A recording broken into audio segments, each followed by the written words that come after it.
आज वाला रिवीजन है वो ideal ideal and kinetic theory. Ideal gas के जो लॉज हैं उसके ऊपर है, प्लस काइनेटिक थ्योरी में जो क्वेश्चंस आते हैं। तो स्टार्ट कर रहे हैं फर्स्ट क्वेश्चन से। पहले वाले क्वेश्चन को अगर शीट में पढ़ेंगे, फर्स्ट वाले क्वेश्चन में, तो उसमें ये कहा गया है कि ऐसे करके एक यूट्यूब दी गई है। फर्स्ट क्वेश्चन में ऐसे करके एक यूट्यूब मेंशन किया गया है। जो लैंग्वेज है क्वेश्चन की उसके हिसाब से जाए तो इस यूट्यूब में दोनों साइड से ये ओपन है। YouTube which is open from both sides, and इसमें मरकरी को पोर किया जा रहा है। मरकरी को पोर किया गया है, उसके बाद कहा गया है कि जो मरकरी की टोटल लेंथ है वो एच। तो जब दोनों साइड से ओपन है और मरकरी इसमें डालेंगे, इसमें मरकरी फिल करेंगे, एंड टोटल लेंथ एच होने का मतलब दोनों साइड पे जो लेवल आएगा उसका, मरकरी की टोटल लेंथ एच दी गई है। टोटल लेंथ मतलब कि हाफ हाफ लेंथ हो जाएगी। हाफ लेंथ लेफ्ट साइड पर आ जाएगी, हाफ लेंथ राइट साइड पर आ जाएगी। तो h/2 on the left and h/2 on the right side. अब उसके बाद कह रहे हैं कि level of mercury on one side of tube is depressed. ये जो दो साइड है इसमें से किसी एक साइड पर इसके लेवल को डिप्रेस कर देते हैं, एंड उसके बाद जब मर्करी को अलाउ कर देंगे ऑसिलेट करने के लिए, तो प्रूव करना है कि इसका टाइम पीरियड इतना है। तो ये प्रूविंग ऑलरेडी एसएचएम चैप्टर में हुई पड़ी है कि जब इसमें एक तरफ से मर्करी का लेवल कम कर देंगे एंड टाइम पीरियड निकालेंगे जब इसका, तो वो क्वेश्चन इस तरीके से कर सकते हैं कि भाई एक साइड पर जब इसका लेवल रिड्यूस करेंगे, तो ये ऑब्वियस सी बात है कि जब एक साइड पर इसका लेवल कम करेंगे तो दूसरे साइड पर लेवल बढ़ जाएगा इसका। तो मान लेते हैं कि जो लेफ्ट साइड है इधर का लेवल, लेफ्ट साइड का लेवल हम लोग रिड्यूस कर रहे हैं, तो ऑटोमेटिकली राइट साइड का लेवल बढ़ेगा। तो एक साइड लेवल कम कर दिया गया और एक साइड लेवल बढ़ा दिया गया, मान लीजिए, मतलब लेवल में डिफरेंस हो गया। अगर हम लेफ्ट साइड पर इनिशियल से लेवल, जहां भी इसका इनिशियल लेवल था उस इनिशियल से एक्स डिस्टेंस नीचे ले गए अगर, तो दूसरे साइड इनिशियल लेवल से वो एक्स ऊपर आ जाएगा। सेकेंड साइड पर इनिशियल से एक्स लेवल ऊपर हो जाएगा वो, एंड दोनों तरफ एक लेवल डिफरेंस क्रिएट हो जाएगा। लेफ्ट साइड में और राइट साइड में दोनों तरफ लिक्विड का एक लेवल डिफरेंस क्रिएट होगा, एंड लेवल डिफरेंस जो होगा लेफ्ट और राइट साइड के बीच में, जो लेवल में डिफरेंस क्रिएट होगा वो डिफरेंस 2x का होगा। इधर जितना लेवल कम करेंगे दूसरे साइड उतना लेवल बढ़ जाएगा, तो डिफरेंस डबल हो जाएगा, 2 टाइम्स ऑफ एक्स का लेवल डिफरेंस। उस लेवल डिफरेंस की वजह से, लेवल में जो डिफरेंस क्रिएट होगा उसकी वजह से राइट साइड पर कुछ एक्स्ट्रा प्रेशर क्रिएट होगा। यहाँ पर जो 2x का लेवल डिफरेंस है उस लेवल डिफरेंस की वजह से ये जो लिक्विड का एक्स्ट्रा कॉलम है, ये एक्स्ट्रा हाइट ऑफ मर्करी, इस एक्स्ट्रा हाइट ऑफ मर्करी की वजह से यहाँ पर प्रेशर क्रिएट होगा, एक एडिशनल प्रेशर क्रिएट होगा जिसकी वैल्यू, एक्स्ट्रा प्रेशर क्रिएट होगा जिसकी वैल्यू डेंसिटी इंटू जी इंटू ये जो एक्स्ट्रा हाइट आ रही है, डेंसिटी इंटू जी इंटू 2x, ये एडिशनल प्रेशर क्रिएट होगा मल्टीप्लाइड बाय इसका area of cross section. Additional pressure into area, additional pressure multiplied by area of cross section, ये एक unbalance force create होगी यहाँ पर। मतलब ये एक एडिशनल फोर्स नीचे की तरफ आएगी, और ये स्प्रिंग जैसी फोर्स आ रही है, F=kx टाइप आ रही है। मतलब मैग्नीट्यूड की अगर हम बात करें, ये सिर्फ मैग्नीट्यूड निकाला गया है, तो ये स्प्रिंग जैसा फोर्स है, ये स्प्रिंग टाइप का फोर्स है। कंपेयर करने पर कांस्टेंट की वैल्यू 2ρ(g)a आ जाएगी। Comparing with the spring force F=kx, constant is 2ρ(g)a, and then time period निकालने के लिए 2 pi into root of m/k, which is 2 pi and root of m/k में m हो गया जो मास होगा इसका, लिक्विड का मास। तो लिक्विड की टोटल हाइट h है, total height of liquid h, total height into area, total volume into density, mass of liquid और डिवाइडेड बाय के, ये हो जाएगा 2 रो G8, ये बन जाएगा इसमें। एंड इस हिसाब से इसका सॉल्व कर लेंगे तो फर्स्ट पार्ट का जो आंसर पूछा गया है, ये बेसिकली एसएचएम चैप्टर का क्वेश्चन होगा कि टाइम पीरियड इसका इतना आएगा। अब चेंज इसमें ये किया गया, जो सेकंड पार्ट है उसमें चेंज किया गया है। पहला पार्ट इजी है, पहले पार्ट में सिंपल है कि एक तरफ लेवल कम कर रहे हैं, एक तरफ लेवल बढ़ जाएगा। डिफरेंस इन लेवल की वजह से जो एडिशनल प्रेशर क्रिएट होगा, उस एडिशनल प्रेशर की वजह से फोर्स आएगी, एंड उस फोर्स की वजह से ये पूरा लिक्विड कॉलम ऑसिलेट करेगा, एंड ये इसके टाइम पीरियड की वैल्यू हो जाएगी। Now in the second part, अब सेकंड वाले पार्ट में क्या कर रहे हैं, इसका जो सेकंड पार्ट है उसमें क्या किया इन्होंने कि इसमें एक एंड को क्लोज कर दिया गया है। ये दो एंड, इनिशियली दोनों एंड ओपन थे। Second part of question, second part of question में यहां पर एक एंड क्लोज कर दिया गया और एक एंड ओपन रखा गया है।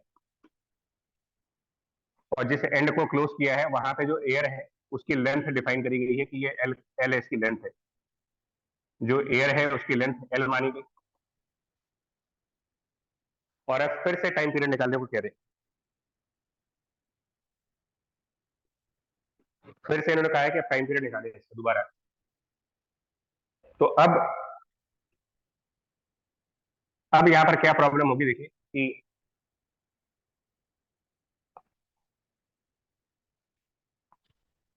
बिगिनिंग में जब ये एंड क्लोज किया गया होगा, मतलब बिकॉज स्टार्टिंग में ये ओपन था, स्टार्टिंग में ये एंड ओपन था, तो जो इसमें एयर रही होगी वो एक एटमॉस्फेरिक प्रेशर पर रही होगी। ओपन एंड था, सो एयर का प्रेशर एटमॉस्फेयर की प्रेशर के बराबर रहा होगा। लेफ्ट साइड पर भी एयर का प्रेशर एटमॉस्फेयर के प्रेशर के बराबर होगा, दोनों साइड ओपन है। अब जब क्लोज करेंगे इसको, इसको जब क्लोज कर देंगे और उसके बाद जब इसके लेवल को कम करेंगे, क्लोज करने के बाद जब लेवल कम करेंगे और दूसरे साइड पर लेवल जब राइज करेगा, तो जो ये एयर है डेफिनेटली कंप्रेस हो रही होगी, बिकॉज क्लोज कर देने के बाद जब राइट साइड पर लेवल राइज करेगा तो जो एयर की लेंथ एल थी वो अब रिड्यूस कर जाएगी ना। ये जो एयर की लेंथ होगी यहाँ पर राइट हैंड साइड पर, जो एयर कॉलम की लेंथ होगी, एयर कॉलम की लेंथ, यहाँ पर ये एयर एल लेंथ की है, ये वाला लिक्विड एक्स अमाउंट ऊपर जाएगा, सो एयर कॉलम की लेंथ एल माइनस एक्स हो जाएगी, L minus x air column की लेंथ। और क्योंकि वो एयर कंप्रेस हो रही है, एयर एयर कंप्रेस हो रहा तो इसके प्रेशर में चेंज आएगा, इसका नया प्रेशर पी मान लेंगे, कंप्रेशन की वजह से ये प्रेशर चेंज हुआ। बट दूसरे साइड अभी भी ये ओपन है, दूसरे साइड ओपन है, तो यहाँ पर प्रेशर अभी भी एटमॉस्फेयर का होगा, पी नॉट। तो अब जब प्रेशर डिफरेंस निकालेंगे लेफ्ट साइड में और राइट साइड के प्रेशर्स में, जब डिफरेंस फाइंड करेंगे तो लेफ्ट साइड में एयर का प्रेशर पी नॉट है, मतलब eight this point pressure will be P not. ये जो हाइट देख रहे हैं इस लेवल पर प्रेशर की वैल्यू पी नॉट लगेगी। जबकि इसी के बराबर लेवल पर, जो यहाँ पर लेफ्ट साइड का जो लेवल है, उसी के इक्वल लेवल पर राइट साइड देखेंगे, लेफ्ट साइड वाले लेवल के इक्वल लेवल पर राइट साइड जाइए, एंड यहाँ पर अगर प्रेशर फाइंड करना होगी एट दिस पॉइंट प्रेशर की क्या वैल्यू होगी, तो इसमें जो एयर है उसका प्रेशर चेंज हो चुका है, पी हो चुका है, और ये टोटल हाइट है 2x हो चुकी है।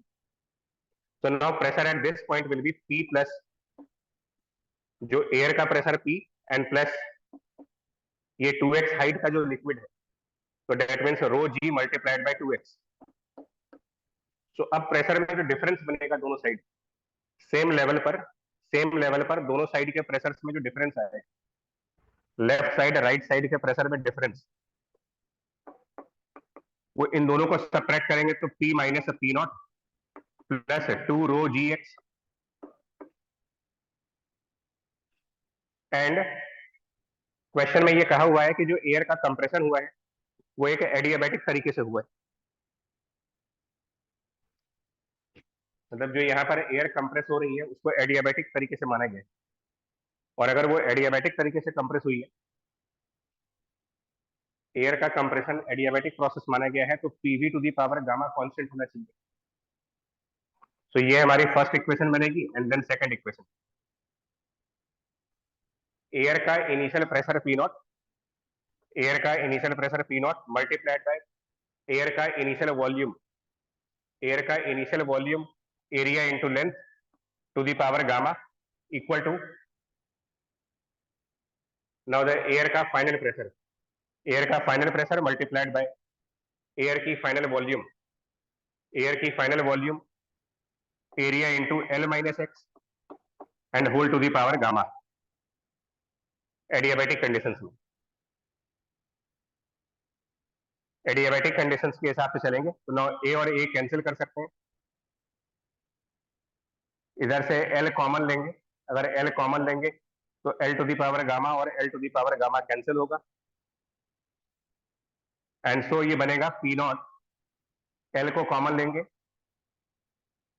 तो this is P naught divided by 1 minus X by L whole to the power gamma equal to capital P, ये इक्वेशन बनेगी।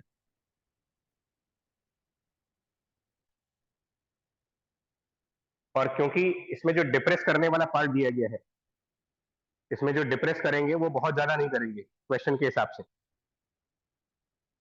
एजम्पशन ये मानना होगा कि जो डिप्रेशन किया जा रहा है वो काफी छोटे अमाउंट से किया जा रहा है,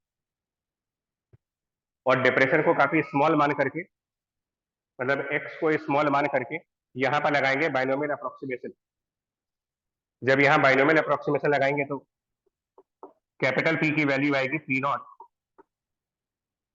इसमें जब बाइनोमियल अप्रोक्सीमेशन लगाएंगे P not into 1 plus gamma and x upon L after binomial approximation, and इस पी को फिर यहाँ रखेंगे, ये जो प्रेशर फाइंड किया गया है इसको इस प्रेशर को हम यहाँ पर रिप्लेस करेंगे, जो ये प्रेशर फाइंड कर रहे हैं इसको यहाँ पर रिप्लेस करेंगे, एंड फिर फाइंड आउट करेंगे कि डेल्टा पी की क्या वैल्यू आ रही है। तो प्रेशर पी की वैल्यू जब इसमें रिप्लेस करेंगे एंड देन उसके बाद डेल्टा पी निकालेंगे, तो डेल्टा पी एक्स का लीनियर फंक्शन बनेगा, एंड वो कुछ ऐसा आंसर आएगा, मतलब अगर इस पी की वैल्यू को इसमें रिप्लेस कर देंगे तो डेल्टा पी एक्स का लीनियर फंक्शन बनेगा, और वो फंक्शन कुछ ऐसा होगा, मतलब उस फंक्शन को अगर सॉल्व करेंगे तो कुछ ऐसा आएगा, delta P will be equal to 2 times rho into g plus gamma P naught by L and whole multiplied by x, ये ऐसा करके कुछ आएगा डेल्टा पी। और अगर ये डेल्टा पी की वैल्यू आएगी, एरिया और मल्टीप्लाई कर देते हैं इसमें, इसमें अगर एरिया और मल्टीप्लाई कर दें डेल्टा पी मतलब pressure difference multiplied by the area, तो वो एक अनबैलेंस फोर्स आ जाएगा, pressure difference into the area unbalance, यानी कि नेट फोर्स आ जाएगी। तो इसमें एरिया और मल्टीप्लाई कर लेंगे एंड फिर से ये स्प्रिंग जैसा फोर्स हो गया, वापस ये स्प्रिंग जैसा फोर्स हो गया, बट अब स्प्रिंग के कांस्टेंट की वैल्यू, ना ये पूरा factor as a spring constant काम करेगा, this whole factor as a spring constant K and then time period 2 pi root m by k, that is whole value will be as a spring constant k। और मास का calculation जैसे पहले part में किया है वैसे ही करेंगे, calculation of mass, spring constant आ गया, टाइम पीरियड की value 2 pi root m by k।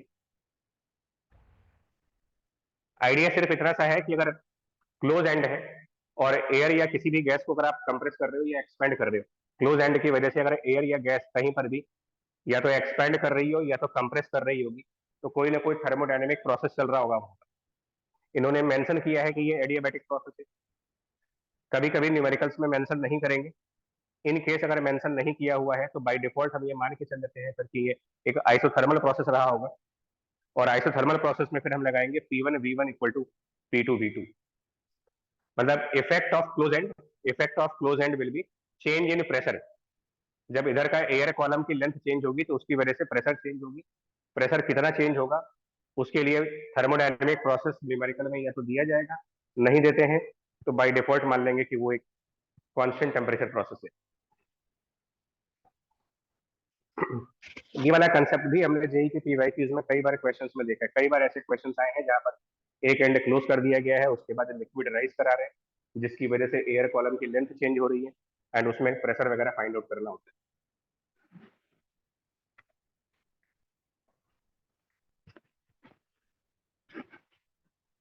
Question number 2 जो है,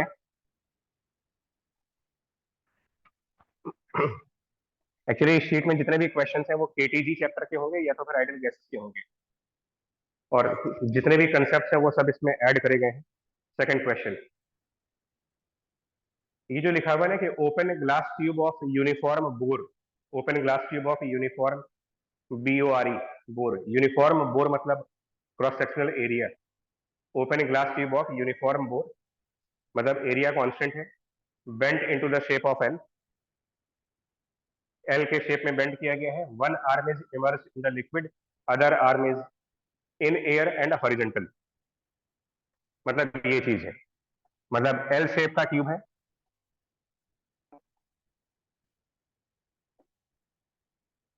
और वर्टिकल पार्ट जो है वो इसका जो वर्टिकल पार्ट है वो लिक्विड में है। As per the question, as per the question this vertical part is in the liquid and जो हॉरिजॉन्टल पार्ट है ये हवा में है। इस हॉरिजॉन्टल पार्ट की लेंथ भी दी गई है हमें, स्मॉल एल, हॉरिजॉन्टल पार्ट की लेंथ एल दी गई है। उसके अलावा ट्यूब को रोटेट किया गया है वर्टिकल पार्ट पर, मतलब ये जो इसका वर्टिकल पार्ट है यहां पर इस ट्यूब को रोटेट कर दें, ओमेगा वेलोसिटी से इस ट्यूब को रोटेट किया गया है, ओमेगा से इस ट्यूब को रोटेट किया गया है। और उसके बाद पूछा है कि बताइए इसमें लिक्विड कितनी हाइट तक राइज करेगा, इस वर्टिकल पार्ट में लिक्विड कितनी हाइट तक राइज करेगा वो पूछा गया आपसे, मतलब कितनी हाइट तक लिक्विड राइज होगा।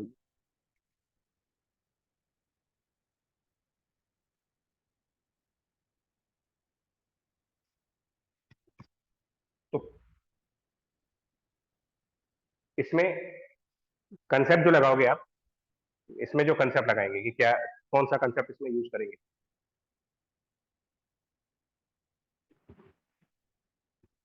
इसका एक न्यूमेरिकल केटीजी के क्लासरूम में हुआ था बट फिर भी रिवाइज करके देखें कि मतलब क्या कर सकते हैं जब इसमें लिक्विड राइज करेगा और इसकी हाइट पूछी जा रही है कितनी हाइट तक राइज करेगा।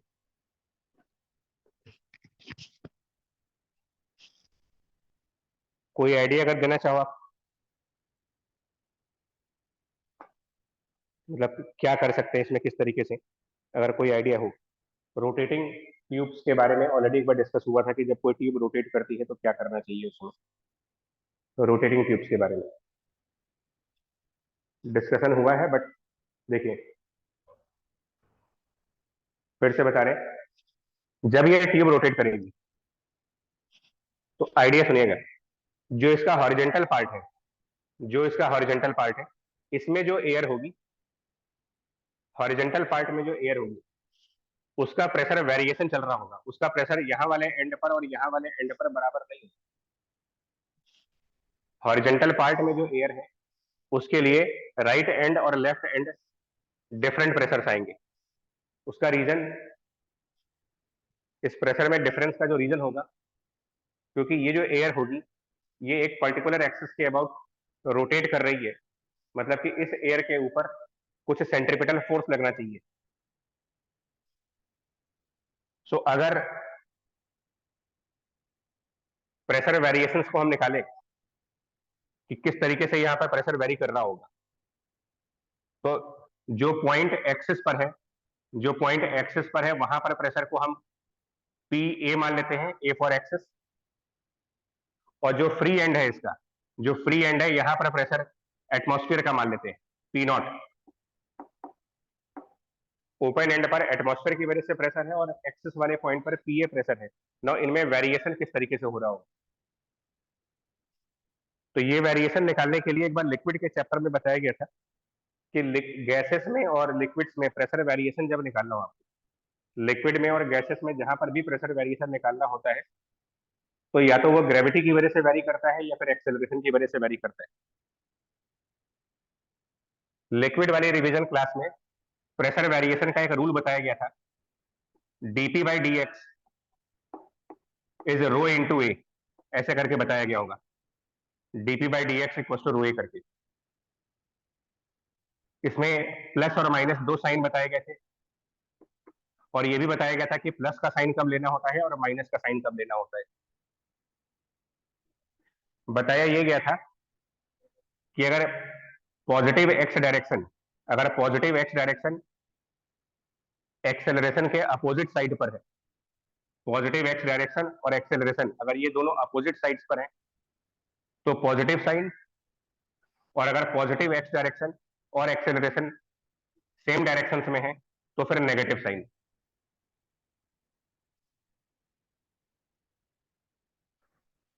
हम लोग इसमें पॉजिटिव एक्स डायरेक्शन बाहर की तरफ मान लेते हैं कि पॉजिटिव एक्स डायरेक्शन बाहर की तरफ है, सेंट्रीपिटल एक्सेलरेशन अंदर की तरफ होगी, यानी ये सिचुएशन में ए और एक्स अपोजिट हो गए, तो यहां पर हम पॉजिटिव वाला साइन यूज करेंगे,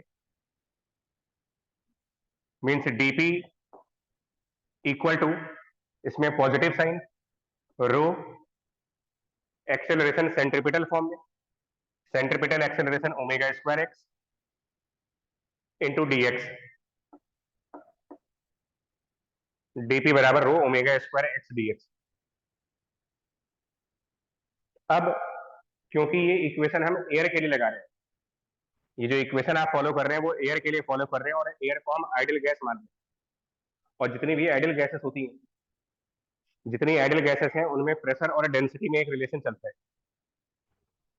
that pressure divided by density is R into T upon molar mass, pressure by density is R T by molar mass. मतलब डेंसिटी प्रेशर के फंक्शन में आती है, so density is P into M divided by R T. ये density हम यहाँ पर replace करेंगे,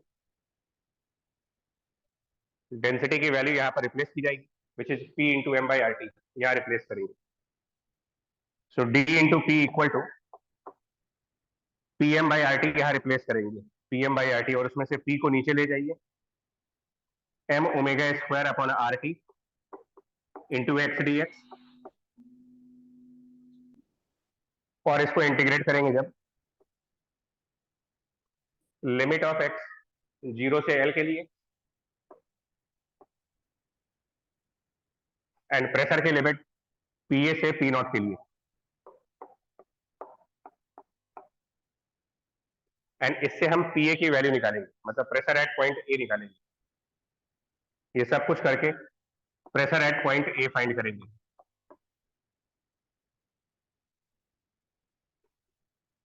नाउ जब प्रेशर एट पॉइंट ए निकाल चुके होंगे, जब पॉइंट ए पर प्रेशर निकाल चुके होंगे, उसके बाद इस यहां से आंसर आ जाएगा। उसके बाद जो वर्टिकल पार्ट है, इसमें आइडियल गैसेस की एक और प्रॉपर्टी बताई गई है कि वर्टिकल पार्ट्स में, जैसे लिक्विड्स में अगर हम वर्टिकल डायरेक्शन में जाते हैं तो प्रेशर या तो बढ़ेगा या घटेगा, नीचे जाएंगे तो प्रेशर बढ़ेगा, ऊपर जाएंगे तो प्रेशर की वैल्यू कम होगी लिक्विड्स में। वहीं पर गैसेस में अगर आप वर्टिकल डायरेक्शन में अप एंड डाउन कर रहे हैं, वर्टिकल डायरेक्शन में, तो ये माना जाता है कि आइडियल गैसेस में ग्रेविटी का कोई इफेक्ट नहीं होता, एंड जिस वजह से वर्टिकल डायरेक्शन में ये प्रेशर मेंटेन बना रहेगा, जो प्रेशर यहाँ पर है वर्टिकली नीचे आने पर सेम प्रेशर वैल्यू। मान लेते हैं कि लिक्विड एच हाइट तक है, तो जहां तक लिक्विड है वहां तक एयर का प्रेशर वर्टिकल डायरेक्शन में चेंज नहीं होगा, हॉरिजॉन्टल डायरेक्शन में वो चेंज कर रहा है सेंट्रीपिटल एक्सेलरेशन की वजह से, वर्टिकल डायरेक्शन में चेंज नहीं कर रहा, क्योंकि आइडियल गैसेस का एजम्पशन होता है कि ग्रेविटी का कोई असर नहीं होता उनके ऊपर। नाउ लिक्विड को एच हाइट तक मान लेते हैं, सो प्रेशर पी ए उसके बाद h हाइट तक का लिक्विड, तो जो लिक्विड का लेवल है, अगर h हाइट तक लिक्विड गया है तो eight this point pressure at this point will B Pa plus rho g H. Eight this point pressure is Pa plus rho g H, और ये पॉइंट आउटसाइड एटमॉस्फेयर के level पर है, ये पॉइंट और आउटसाइड पॉइंट सेम लेवल्स पर है। And same level बाहर की तरफ देखेंगे, सेम लेवल ट्यूब के बाहर, तो वहां पर प्रेशर एटमॉस्फेयर का है, ये दोनों पॉइंट सेम लेवल पर है। सो पी नॉट और P A plus rho g H ये बराबर होने चाहिए। P A plus rho g H must be equal to P naught, and इससे हम एच की वैल्यू निकालेंगे कि लिक्विड कितनी हाइट तक राइज किया होगा।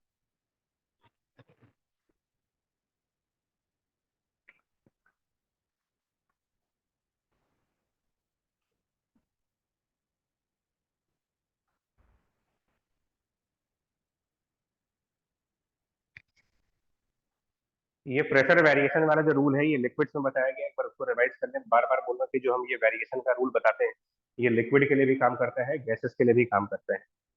नया पॉइंट जो आपको बता रहे हैं कि वर्टिकल डायरेक्शन में एयर और गैस में प्रेशर वेरिएशन नहीं माना जाता है, लिक्विड्स में मानते हैं, बट हॉरिजॉन्टल डायरेक्शन में अगर कोई एक्सेलरेशन है तो प्रेशर वेरी करेगा, अगर हॉरिजॉन्टल डायरेक्शन में एक्सेलरेशन नहीं है तो प्रेशर वेरी नहीं करेगा। इसी कंसेप्ट के ऊपर 18th नंबर क्वेश्चन भी 18th नंबर क्वेश्चन भी इसी कंसेप्ट को हाईलाइट किया गया। मतलब अल्टीमेटली हमें ये जानना है कि गैसेस में प्रेशर का वेरिएशन कब लेना है और कब नहीं लेना है।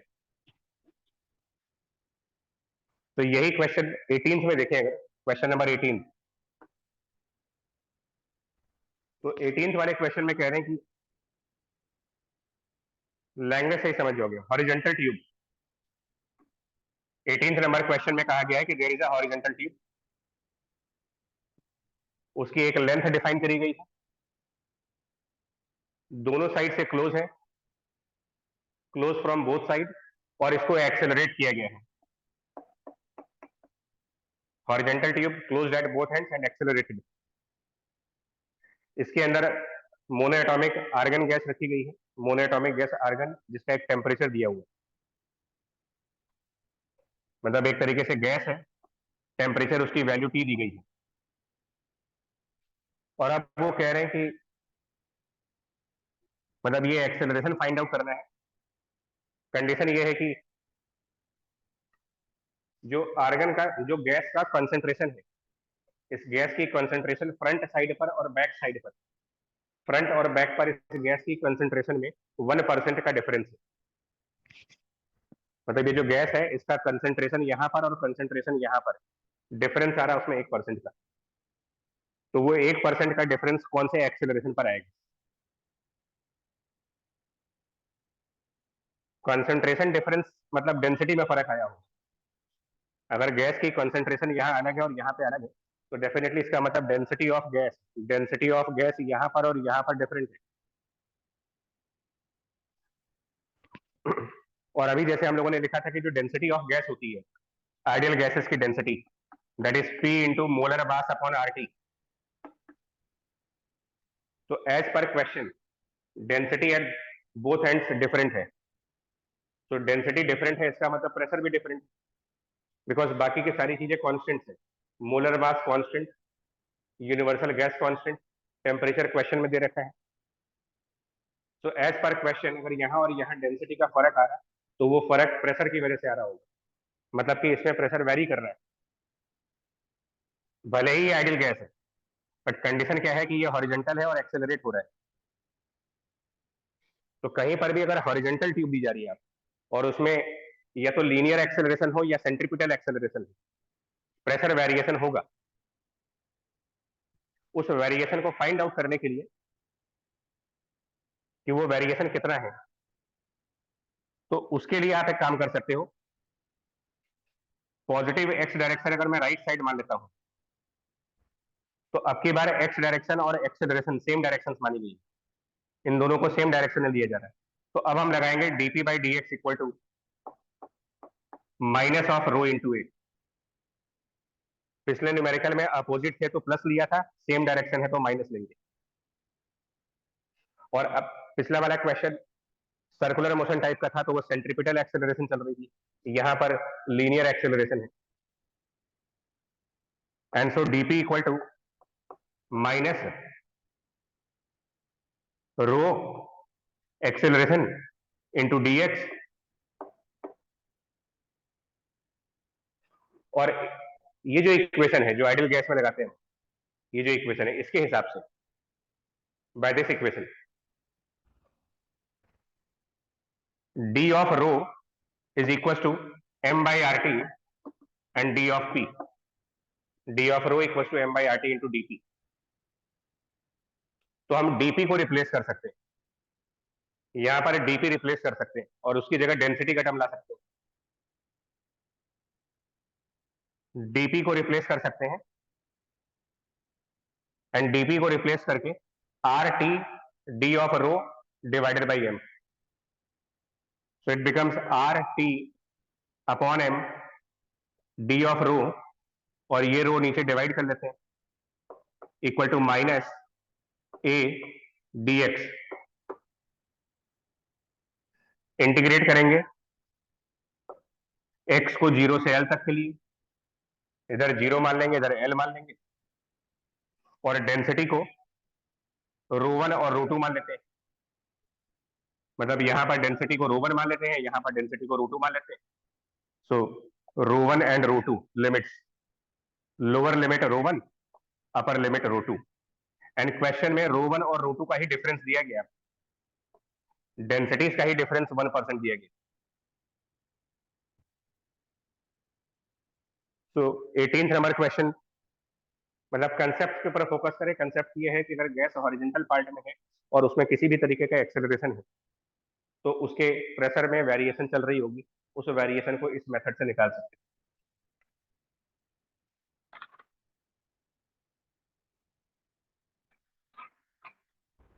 इसके बाद कुछ क्वेश्चन थोड़ा सा फास्ट मोड में चल रहे हैं, नंबर ऑफ क्वेश्चन ज्यादा है, टाइम कम है हमारे पास, तो कुछ क्वेश्चन थोड़ा सा हम जल्दी से रिपीट करना चाह रहे हैं कि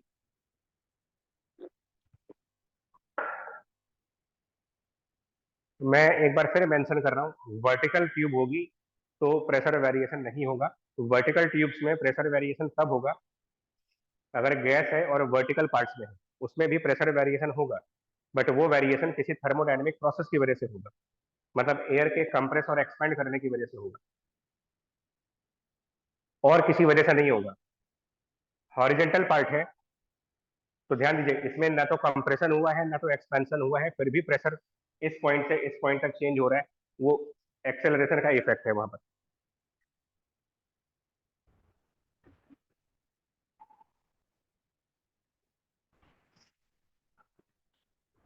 कुछ क्वेश्चन जो डायरेक्ट जल्दी से करने लायक है, इसी में रिवर्स में ही चलिए। जैसे कि 17 नंबर क्वेश्चन, 16 नंबर क्वेश्चन, ये क्विक मेथड्स में, ये थोड़ा सा जल्दी जल्दी करेंगे हम। 16 17 ये फास्ट मोड में चले जाएंगे। 16 क्वेश्चन इज 16 क्वेश्चन केटीजी के उस आर्टिकल से लिया गया है जहां पर डिग्री ऑफ फ्रीडम के बारे में बात हुई थी, और एक कंसेप्ट था equi partition of energy. Energy का इक्वी पार्टीशन करके एक कंसेप्ट दिया गया था,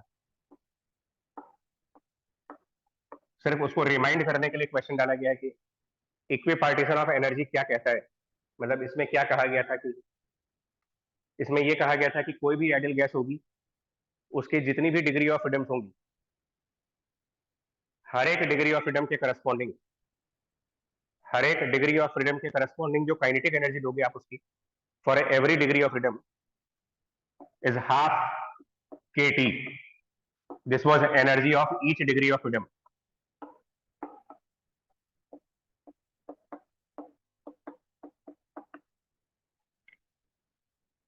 यही चीज इसमें यूज करी गई है। इस क्वेश्चन में डायटोमिक गैस है, रिजिड डायटोमिक गैस।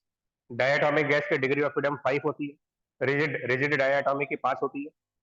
उसमें 3 ट्रांसलेटरी डिग्री ऑफ फ्रीडम होती है, 2 रोटेशनल डिग्री ऑफ फ्रीडम होती है।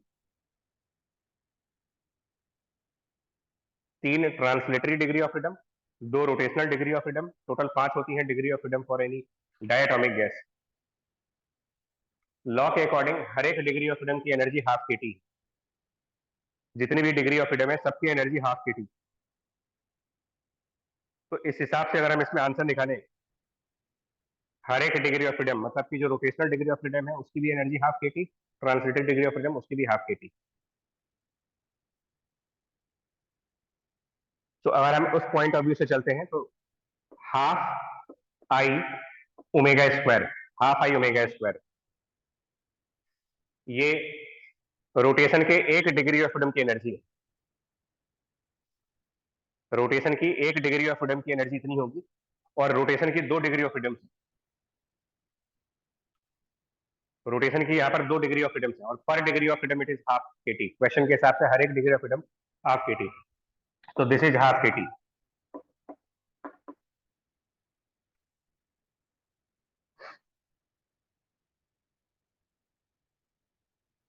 एंड देन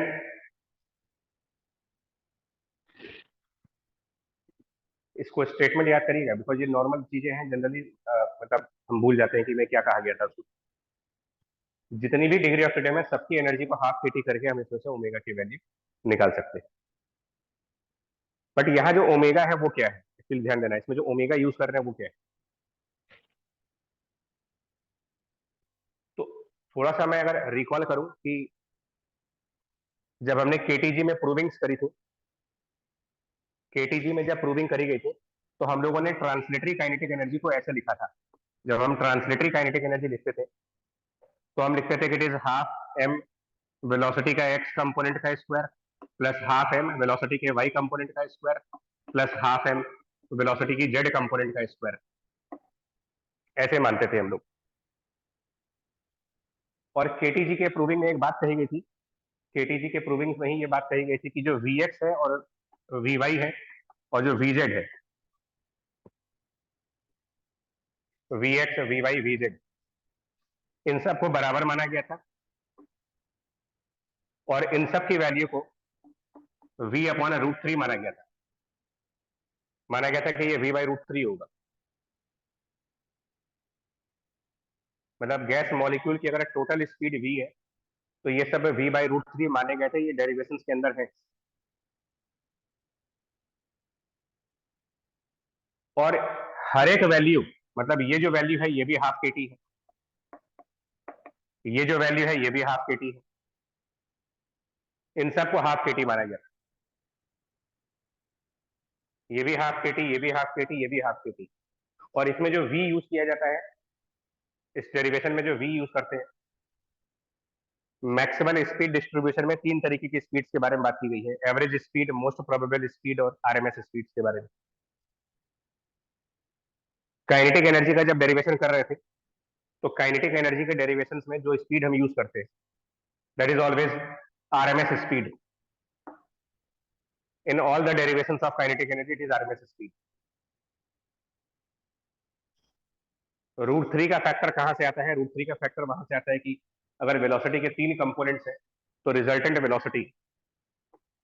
वेलोसिटी निकालने के लिए v x square plus v y square plus v z square, and इसको हम टोटल स्पीड के बराबर करते थे। और ये कहा गया था कि मॉलिक्यूल का मोशन रैंडम तरीके से होता है, तो रैंडम होने की वजह से ये तीनों वैल्यू बराबर मान लेते हैं, एंड इसलिए ये v बाई √3 का टर्म आता है, और हर एक वैल्यू हाफ के टी के बराबर है, और ये वैल्यू हाफ के टी के बराबर है। तो इसका मतलब half m v x square, v x v by √3 है, and v x square v R M S square by 3 हो जाएगा, एंड दिस इज हाफ के टी के बराबर करते थे। ऐसे करके कुछ करते थे हम लोग।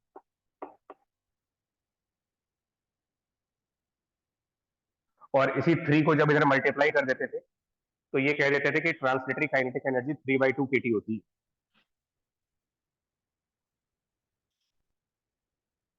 नाउ सिमिलरली जो काम हम ट्रांसलेशन में करते हैं वही काम हम रोटेशनल के साथ करें अगर, तो उसमें अगर हमें याद हो कि 2 डिग्री ऑफ फ्रीडम कैसे बताई गई है, डायटोमिक गैस की 2 डिग्री ऑफ फ्रीडम किस तरीके से आती है, तो उसमें ये कहा गया था कि जो डायटोमिक गैस है, अगर ये उसका फर्स्ट एटम है और ये सेकंड एटम है, 2 एटम्स है, एटम 1 एटम 2, तो इसकी 2 डिग्री ऑफ फ्रीडम इस तरीके से बताई गई थी कि ये मॉलिक्यूल अपने सेंटर ऑफ मास के अबाउट 2 परपेंडिकुलर एक्सिस पर रोटेट कर सकता है। एक को ओमेगा मान लो जेड एक्सिस कह देते हैं, एक को ओमेगा वाई एक्सिस कह देते हैं। और इसमें एक एक्सिस के लिए कहा गया था कि ये जो एक एक्सिस होती है, एक्स एक्सिस वाली मान लें, ये वाले एक्सिस पर रोटेशन काउंट नहीं करते हैं। एंड इस तरीके से 2 डिग्री ऑफ फ्रीडम बताई गई थी इसकी। तो अगर हम इसकी रोटेशनल काइनेटिक एनर्जी लिखें, जैसे ट्रांसलेशन किया है वैसे ही रोटेशन में देखें। रोटेशन में ओमेगा के 2 कंपोनेंट्स हैं, ट्रांसलेशन में 3 कंपोनेंट्स थे, रोटेशनल में ये 2 कंपोनेंट्स हैं। तो सिमिलर आर्ग्यूमेंट लगाएंगे, omega y equal to omega z equal to,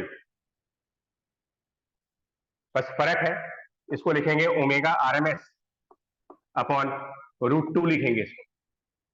उधर √3 आया था, इधर √2 आएगा। और इक्वी पार्टीशन का जो लॉ है उसके according, law of equi partition के अकॉर्डिंग, इनमें से किसी भी कंपोनेंट के करस्पॉन्डिंग जब एनर्जी निकालेंगे, चाहे ये वाले कंपोनेंट के करस्पॉन्डिंग एनर्जी निकालें, चाहे ये वाले कंपोनेंट के करस्पॉन्डिंग एनर्जी निकालें, हाफ आई और किसी भी एक कंपोनेंट को चूज करिए, चाहे ये वाला कंपोनेंट चाहे ये वाला कंपोनेंट, तो ये वैल्यू हाफ ऑफ केटी के बराबर बोली गई है in this law, equipartition law में इसको हाफ केटी कहा गया। Half and half cancel, omega y square की जगह पर, ओमेगा वाई स्क्वायर की जगह पर ओमेगा आरएमएस स्क्वायर बाई 2 आएगा।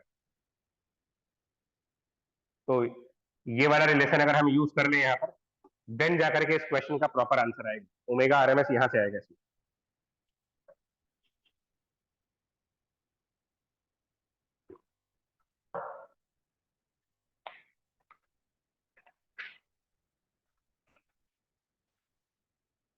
So law of equipartition clear हो गया कि क्या कहा गया था उसके अंदर।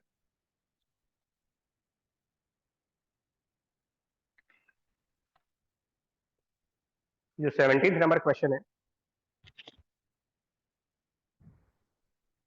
ये भी केटीजी चैप्टर में है, क्वेश्चन नंबर 17।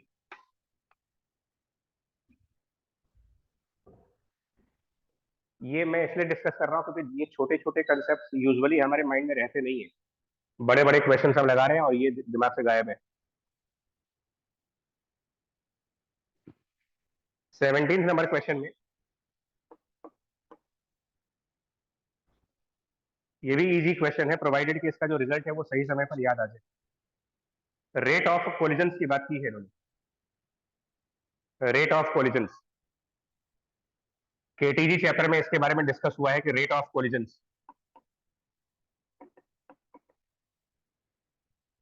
और डिस्कशन हुआ होगा कि ये किस चीज पे डिपेंड करता है, रेट ऑफ कोलिजन किस चीज पे डिपेंड करता है, मतलब गैस की कौन सी पैरामीटर पर डिपेंड करता है और क्या पावर वगैरह होती है इसकी। ये केमिस्ट्री में भी बताया जाता है, हम लोग बताते हैं फ्रीक्वेंसी ऑफ कोलिजन वाले टॉपिक में, जहां पर कोलिजन की फ्रीक्वेंसी निकाली गई है। तो रेट ऑफ कोलिजन मतलब फ्रीक्वेंसी ऑफ कोलिजन, और जब इसका डेरिवेशन नोट्स में देखेंगे तो आपको मिलेगा कि this is proportional to, rate of collision is proportional to root of T upon the volume of gas.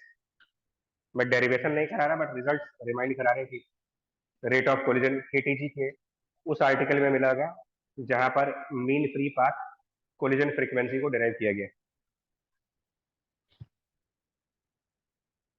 तो अब इन्होंने ये कहा है कि ये कितने टाइम्स चेंज होगा,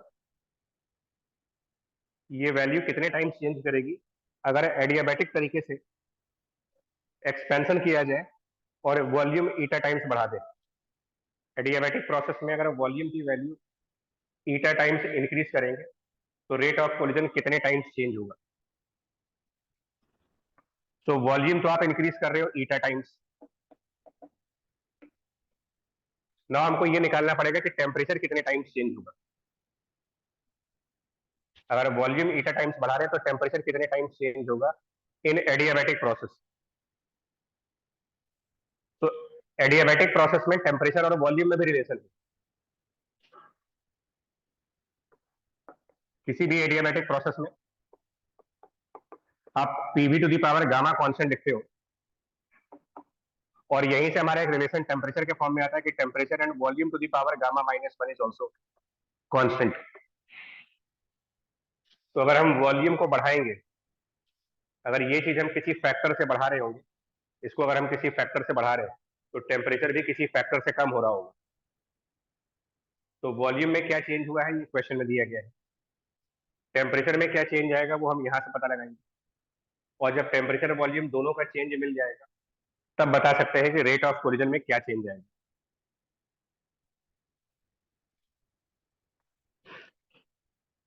तो दो तो ये हो गए क्वेश्चंस। ये सिर्फ क्विक रिवीजन के लिए हमने ये सारे पॉइंट्स निकाले। Now question number 14 and 15। Question number 14 and 15 में ये एक मैथमेटिकल क्वेश्चन है। 14 and 15 both are mathematical questions. 14th में प्रेशर एंड वॉल्यूम में एक इक्वेशन दी गई है, P equal to P naught minus alpha V square, और पूछा है कि मैक्सिमम टेम्परेचर क्या बनेगा। बी पार्ट में एक दूसरी इक्वेशन दी गई है। तो इनको जल्दी से हम आइडिया डिस्कस कर रहे हैं कि प्रेशर वॉल्यूम इक्वेशन दिया है, क्वेश्चन पूछा कि what is the maximum temperature. तो ये प्योर मैथमेटिकल क्वेश्चन है। Temperature is P V by n R. P की जगह पर रख देंगे P naught minus alpha V square into V upon n R. So simply temperature और वॉल्यूम में रिलेशन आ गया। टेम्परेचर और वॉल्यूम का फंक्शन आ गया मैक्सिमा और मिनिमा की property for T maximum D T by D we zero. उससे निकाल लेंगे कि वॉल्यूम की क्या वैल्यू आएगी, और जब वॉल्यूम की वैल्यू मिल जाएगी तो इसमें रिप्लेस करके मैक्सिमम टेम्परेचर निकाल सकते हैं। ऐसे ही बी पार्ट करना है, और ऐसे ही 15th क्वेश्चन करना है। बस 15th क्वेश्चन में टेम्परेचर वॉल्यूम रिलेशन दिया है और प्रेशर की मैक्सिमम वैल्यू पूछ रहा है। तो ये सब मैथमेटिकल क्वेश्चंस हैं। आपको ये रिलेशन यूज करना है, और जिस क्वांटिटी को मैक्सिमम करना है उसका डेरिवेटिव निकाल करके इक्वल टू जीरो कर दे। तो 14th एंड 15th ये भी अपने आप प्रैक्टिस कर सकते सिमिलर तरीके से। 12th और 13th क्वेश्चन जो है,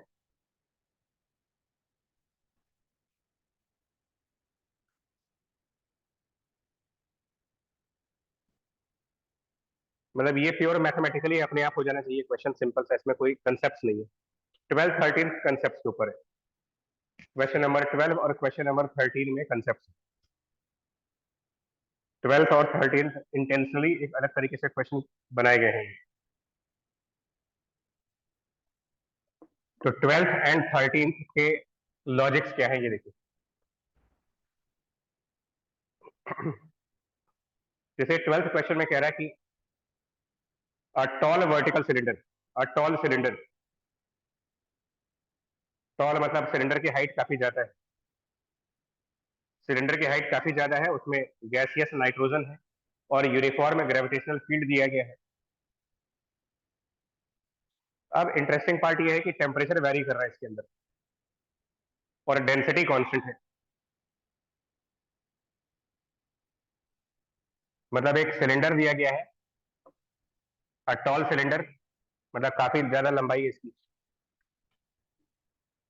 नाइट्रोजन फिल किया गया इसके अंदर, मतलब गैस फिल किया गया है कोई। और इसमें ये कह रहे हैं कि जैसे जैसे आप हाइट के साथ ऊपर जा रहे हो एच, तो temperature is some function of H. Height के साथ उसके टेम्परेचर में कुछ चेंजेस आ रहे हैं, और वो चेंज इस तरीके से आ रहे हैं कि टेम्परेचर हाइट में चेंज इस तरीके से आ रहा है कि डेंसिटी चेंज नहीं हो रही,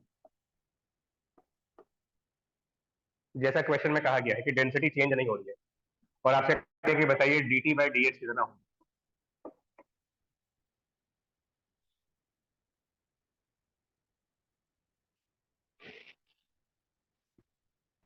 ये क्वेश्चन या इसके इसी जैसा दूसरा वाला क्वेश्चन भी है एक्चुअली। कुल मिलाकर के ये जो क्वेश्चंस हैं वो गैस के प्रेशर में, गैस की टेम्परेचर में, गैस की डेंसिटी में, इन सब के बीच कनेक्शन ढूंढ रहे हैं आपसे। प्रेशर, टेम्परेचर, डेंसिटी, इन सब में क्या कनेक्शन है। इन सब का जो लॉजिक है वो ये है कि इन सब की एक कॉमन अप्रोच है। कॉमन अप्रोच ये है कि जो ये गैस है आप इसका एक सेगमेंट चूज करें, डिफरेंशियल पार्ट ऑफ गैस। इस गैस का एक डिफरेंशियल पार्ट चूज कर लेते हैं at a height of h, and फिर से dh मान लेंगे उसको, h हाइट पर dh मान के।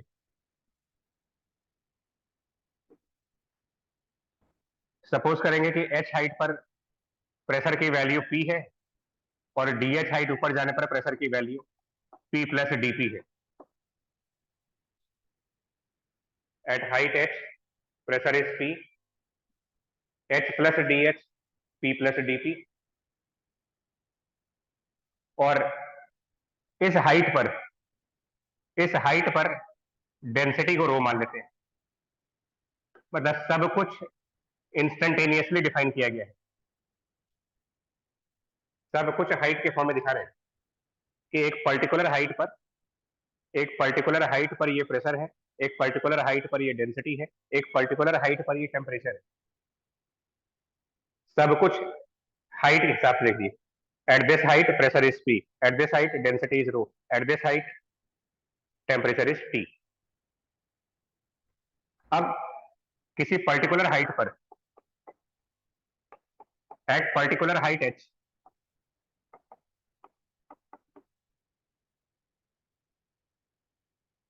ये जो DH का सेगमेंट ले रहे हो आप, इसके इक्विलिब्रियम की कंडीशंस, DH सेगमेंट के इक्विलिब्रियम कंडीशंस पे आते हैं। DH सेगमेंट का इक्विलिब्रियम दिखाएं अगर, तो इस DH सेगमेंट का इक्विलिब्रियम ऐसे दिखा सकते हैं कि इस DH सेगमेंट में प्रेशर की फोर्स आएगी, बॉटम साइड से प्रेशर की फोर्स, टॉप साइड से P प्लस DP इंटू ए, बॉटम साइड से प्रेशर की फोर्स, टॉप साइड से प्रेशर की फोर्स। और क्योंकि यहाँ पर ग्रेविटेशनल फील्ड दिया गया है क्वेश्चन में mg, इस DH हाइट का मास ऑफ DH हाइट, और यहाँ पर डेंसिटी रो मानी गई है, तो हाइट इंटू एरिया वॉल्यूम बन जाएगा, इंटू डेंसिटी मास, और इंटू जी। इस DH सेगमेंट का इक्विलिब्रियम दिखाओगे जब, DH सेगमेंट का इक्विलिब्रियम जिसमें डेंसिटी उस हाइट के करस्पॉन्डिंग है, प्रेशर भी उसी हाइट के करस्पॉन्डिंग है, टेम्परेचर भी उसी हाइट के करस्पॉन्डिंग, सब कुछ उस हाइट के करस्पॉन्डिंग है। जब इसका इक्विलिब्रियम दिखाएंगे, यानी इन फोर्सेस को जब बैलेंस करेंगे,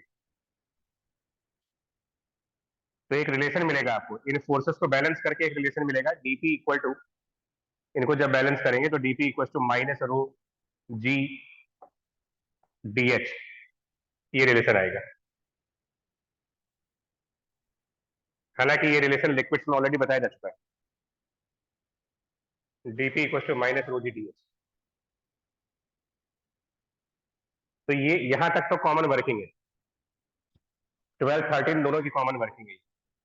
इसके आगे इस क्वेश्चन में टेम्परेचर हाइट का फंक्शन दिया गया है, मतलब एक ये इक्वेशन चलाएंगे हम, और एक जो आइडियल गैस की इक्वेशन है।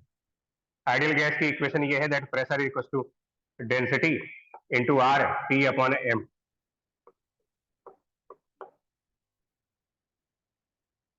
इसके बाद जैसा क्वेश्चन है उस हिसाब से आगे बढ़ेंगे। इस क्वेश्चन में टेम्परेचर हाइट का फंक्शन है, मतलब टी हाइट के साथ चेंज हो रहा है। क्वेश्चन कह रहा है कि डेंसिटी चेंज हो नहीं रही, तो as per the question rho is constant, R is constant, M is constant, T और पी वेरिएबल्स हैं, क्योंकि अगर ये हाइट के साथ चेंज होगा तो ये भी हाइट के साथ चेंज होगा। एंड सो यहां से इस इक्वेशन से d of P becomes rho R by M times d T. इस डीपी को यहां रिप्लेस कर दीजिए। जैसे ही रिप्लेस करेंगे जो पूछा गया वो अपने आप आ जाएगा।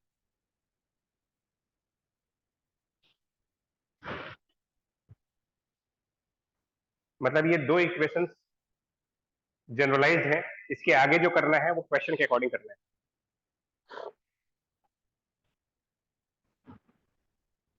तो 12th क्वेश्चन में तो ये हो गया।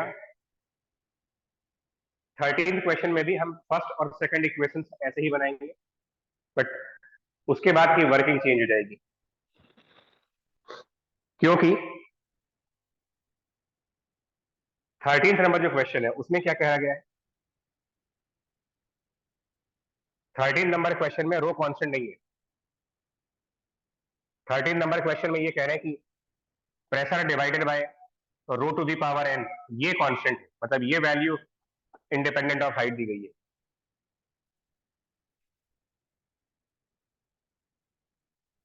ये दो इक्वेशंस हमारी जनरल इक्वेशंस हैं।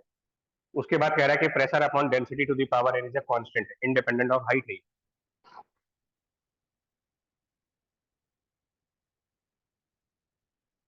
तो इसके हिसाब से काम करेंगे अब। यानी इस केस में पी भी वेरिएबल है, रो भी वेरिएबल है, टी भी वेरिएबल है। यहां से काम कर सकते हो, यहां से डेंसिटी की वैल्यू निकाल सकते हैं। P by rho to the power n is a constant value, तो हम निकाल सकते हैं कि density is pressure divided by that constant whole to the power 1 by n. Density is P upon constant to the power 1 by n. या फिर, क्योंकि ultimately हमें करना क्या है, यहाँ पर तीन वेरिएबल्स हैं, पी वेरिएबल है, रो वेरिएबल है, टी वेरिएबल है। तो पी और रो में से हम रो को हटा रहे हैं, इस रो को हटा करके P by C into 1 by n कर देंगे, रो को हटा करके।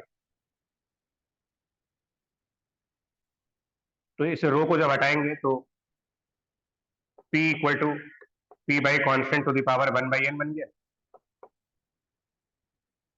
इसको लेफ्ट साइड पर ले जाएंगे और डिफरेंशिएट करेंगे। इस चीज को लेफ्ट साइड ले जा करके डिफरेंशिएट करेंगे हाइट के रिस्पेक्ट में, ये टेम्परेचर के रिस्पेक्ट में कर लीजिए। कुल मिलाकर के हमको डीपी हटा के वहां डीटी लाना है, डीपी हटा करके डीटी लाना है वहां पर। तो ये पी बाई सी को लेफ्ट साइड ले जाएंगे, प्रेशर और टेम्परेचर में रिलेशन आ जाएगा, प्रेशर टेम्परेचर रिलेशन, उसको टेम्परेचर के रिस्पेक्ट में डिफरेंशिएट कर देंगे।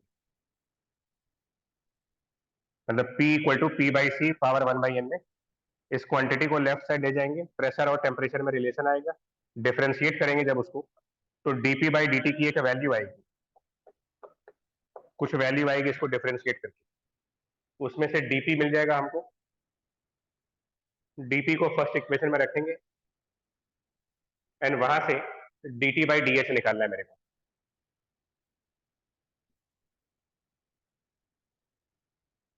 फाइनल आंसर में जो कांस्टेंट बचेगा आपका, फाइनल आंसर में जो कांस्टेंट बचेगा उसको दोबारा p upon rho to the power n कर दीजिएगा।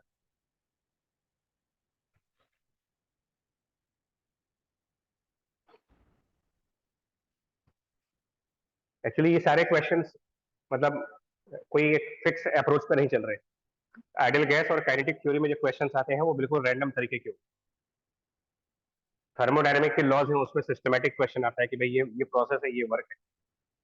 इनमें थोड़ा वियर्ड टाइप के चलता है कि कहीं भी कुछ भी आ रहा है।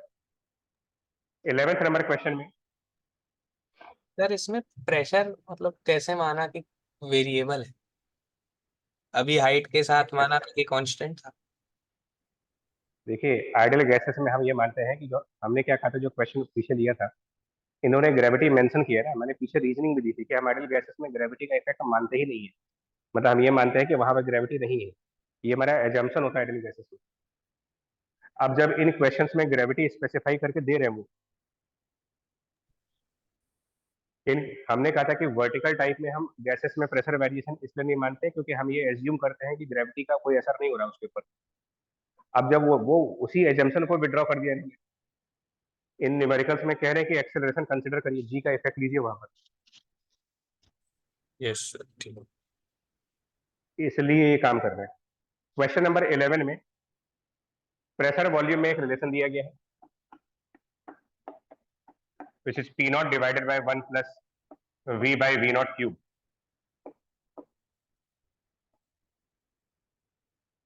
और टोटल ट्रांसलेटरी काइनेटिक एनर्जी, ये भी डायरेक्ट क्वेश्चन है, सिंपल सा क्वेश्चन है। टोटल ट्रांसलेटरी काइनेटिक एनर्जी किसी भी गैस में, मोनो, डाया, पॉली, कोई भी हो, translatory kinetic energy is 3/2 K into T, but ये पर मॉलिक्यूल होता है, ये एक सिंगल मॉलिक्यूल का है, दिस इज पर मॉलिक्यूल। यहां पर 1 मोल गैस है, 1 मोल गैस के नंबर ऑफ मॉलिक्यूल यानी कि अवोगाड्रो नंबर से मल्टीप्लाई कर दीजिए और सिंपली बोल्ट्जमैन कांस्टेंट को R बाई एन लिख सकते हैं, ये वैल्यू R बाई एन है।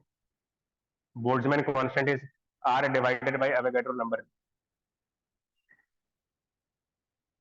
सो इसको हटा देंगे, R बाई अवोगाड्रो नंबर कर दीजिए, और ये जो R इंटू टी बचा है, R इंटू टी, ये गैस इक्वेशन से हट जाएगा।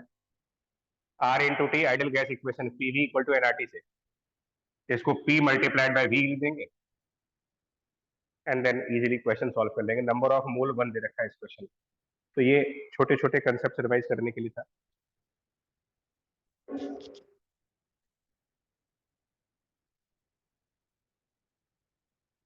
इधर रिवर्स में चले 9th 8th 9th 10th questions में जल्दी से।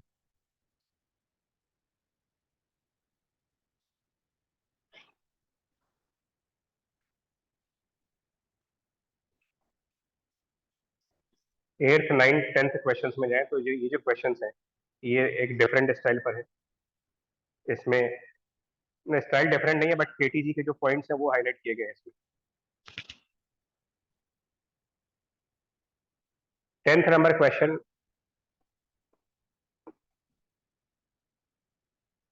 इसमें एक वेसल है और उस वेसल को 3 पार्ट्स में डिवाइड किया गया है।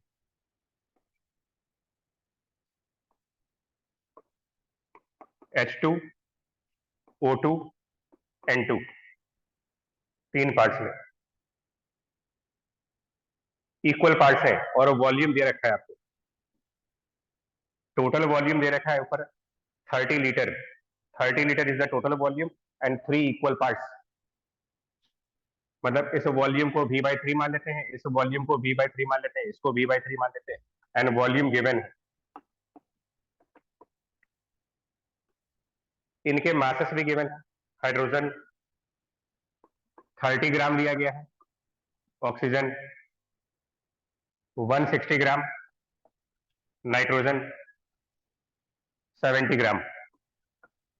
ये डेटा इनके नंबर ऑफ मोल्स निकालने में काम आ जाएगा, किसके कितने मोल है। उसके बाद कह रहा है कि जो लेफ्ट वाला पार्टीशन है, ये वाला लेफ्ट वाला पार्टीशन, इससे सिर्फ हाइड्रोजन पास होगी। मतलब ये जो पार्टीशन है इससे हाइड्रोजन इधर आ सकता है, हाइड्रोजन मिडिल पार्ट में चला जाएगा। लेकिन जो राइट वाला पार्ट है, ये वाला पार्ट, अगर इसके बारे में देखिए, लेफ्ट पार्ट के थ्रू हाइड्रोजन और राइट पार्ट के थ्रू हाइड्रोजन एंड नाइट्रोजन दोनों। अब वो पूछा कि फाइनली ईच पार्ट में प्रेशर की क्या वैल्यू बनेगी। मतलब बिगिनिंग में hydrogen, oxygen, nitrogen 3 separate compartments में है। हाइड्रोजन अलग बॉक्स में है, ऑक्सीजन अलग बॉक्स में है, नाइट्रोजन अलग है। थोड़ी देर बाद ये जो पार्टीशन है इससे क्या होगा कि हाइड्रोजन ऑक्सीजन वाले कंपार्टमेंट में आ जाएगा,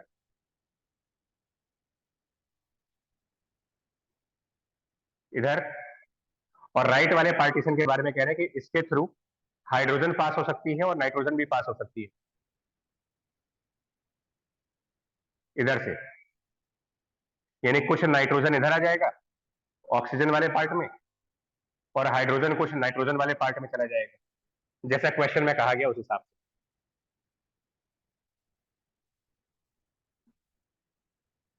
जैसा इन्होंने क्वेश्चन में कहा है, हम उसकी बात कर रहे हैं, तो क्वेश्चन में ही कहा, हम लोग अपने मन से नहीं ले रहे। उन्होंने कहा है कि कौन सा पार्टीशन क्या चीजें अलाउ कर रहे हैं। लेफ्ट वाला पार्टीशन सिर्फ हाइड्रोजन को पास कर रहा है, राइट वाला पार्टीशन हाइड्रोजन नाइट्रोजन दोनों को ही पास कर रहा है। तो अब बताइए फाइनली क्या प्रेशर बनेगा इसमें, कंपार्टमेंट के हर एक पार्ट में क्या प्रेशर होगा। इसमें मेनली हमें कंसेप्ट जानना है कि करेंगे कैसे,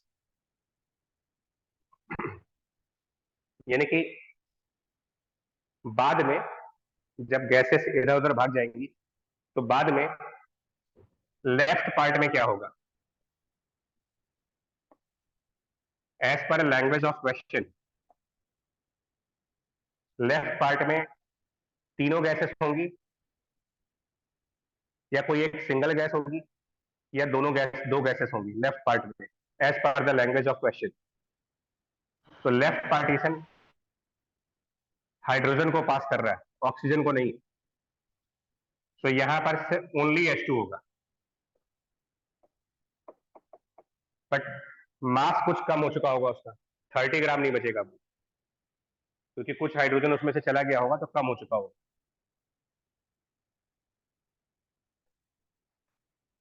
मिडिल पार्ट में लेफ्ट पार्टीशन से हाइड्रोजन आ रहा है, राइट पार्टीशन से नाइट्रोजन आ रहा है, यानी कि थोड़ी देर बाद मिडिल वाले पार्ट में ऑक्सीजन भी है, हाइड्रोजन भी है, नाइट्रोजन भी है, तीनों गैसेस है।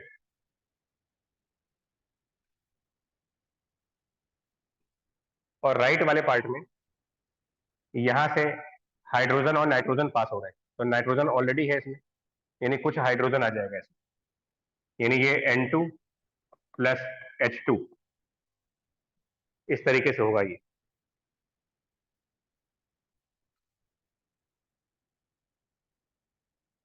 नाउ अब ये नहीं मालूम है कि कितना कितना मास गया है इधर उधर, मतलब कितना मास इधर ट्रांसफर हुआ कितना उधर ट्रांसफर हुआ, ये सब मालूम नहीं है। तो इसमें जो हाइड्रोजन बचा है उसका कुछ हाइड्रोजन मिडिल कंपार्टमेंट में है, कुछ हाइड्रोजन राइट वाले कंपार्टमेंट में है। तो मान लेते हैं कि राइट वाले कंपार्टमेंट में जो हाइड्रोजन है वो सपोज करिए X ग्राम हो गया, और राइट वाले कंपार्टमेंट में जो नाइट्रोजन है उसको Y ग्राम मान लेते हैं। मिडिल वाले कंपार्टमेंट में सपोज दैट हाइड्रोजन इज, इसको X1 मान लेते हैं, X1। मिडिल वाले में X2 मान लेते हैं, इसमें हाइड्रोजन X2 ग्राम है, हाइड्रोजन को X2 ग्राम मान लेते हैं। नाइट्रोजन इधर अगर Y ग्राम है तो बाकी का नाइट्रोजन इसमें आ चुका है, यानी वो 70 माइनस Y हो गया।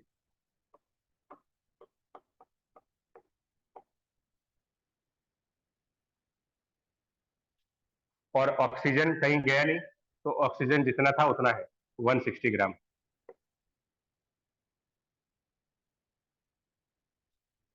लेफ्ट वाले पार्ट में सिर्फ हाइड्रोजन है लेकिन क्वांटिटी कम हो चुकी है, तो 30 ग्राम माइनस जितना हाइड्रोजन बाकी के दो कंपार्टमेंट्स में गया है, तो minus X1 minus X2 grams. ये मतलब फाइनली इस तरीके से मास डिस्ट्रीब्यूशन हो गया, फाइनल मास डिस्ट्रीब्यूशन इस तरीके से। टेम्परेचर क्वेश्चन में गिवन हुए हैं, क्वेश्चन में टेम्परेचर की वैल्यू दी गई है 300 केल्विन।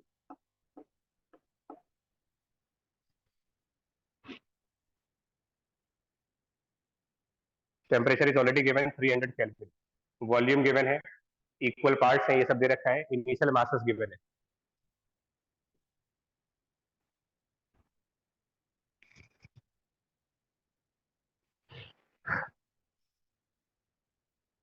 अब इसमें दो कंसेप्ट लगाओगे। अगर ये मासेस निकल जाए हमारे, ये जो मासेस x1 x2 सब कर रहे हैं, अगर ये वैल्यू मिल जाए आपको, अगर किसी तरीके से ये मालूम चल जाए कि ये कितने कितने मासेस हैं, तो इसके आगे का जो काम है वो पहले बता रहे हैं। डाल्टन्स लॉ जो कहता है वो ये कहता है कि अगर किसी भी कंपार्टमेंट में मल्टीपल गैसेस हो, अगर कोई बॉक्स है उसमें मल्टीपल गैसेस है और उसके अंदर अगर आपको प्रेशर फाइंड करना है, किसी कंपार्टमेंट में 2 गैसेस हैं, 3 गैसेस हैं और उसमें प्रेशर फाइंड करना हो, तो उन्होंने ये कहा था कि वो दोनों के अलग अलग पार्शियल पार्शियल प्रेशर से निकाल लीजिए। मतलब हाइड्रोजन का प्रेशर अलग निकाल लेते हैं, नाइट्रोजन का अलग निकाल लेते हैं और दोनों को ऐड कर देंगे इसमें। मतलब अगर मैं राइट पार्ट में प्रेशर निकालूं तो pressure in the right part will be, ये एज्यूम करते हुए कि मुझे मोल्स मालूम है,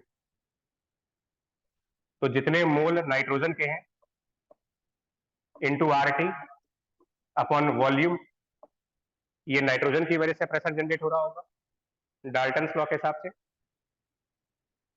plus number of moles in the hydrogen part into RT upon volume. Middle वाले में ये काम 3 बार करना होगा बिकॉज 3 गैसेस है, उधर 2 है, इधर 3 है, इधर 1 है। तो अब सारा टारगेट आपका बचा है, टारगेट इज मोल्स कैसे निकालेंगे। उसके लिए ये क्वांटिटी चाहिए, तो मतलब किसी भी तरीके से अगर हम ये पता लगाएं कि कितना मास इधर उधर ट्रांसफर हुआ है, देन हमारा क्वेश्चन सॉल्व हो जाएगा।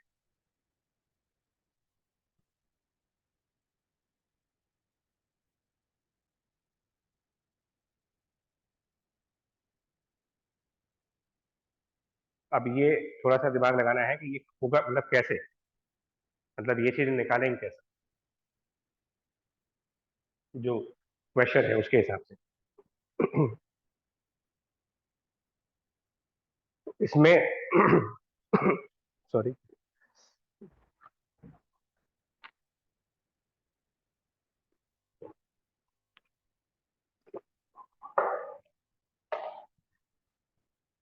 तो अल्टीमेटली मास निकालना है अगर हम इसे, अब अगर पूरे क्वेश्चन को ध्यान से पढ़े तो एक वर्ड और लिखा है, एक ऐसा हिंट है इस क्वेश्चन में जिसके थ्रू कुछ और किया जा सकता है।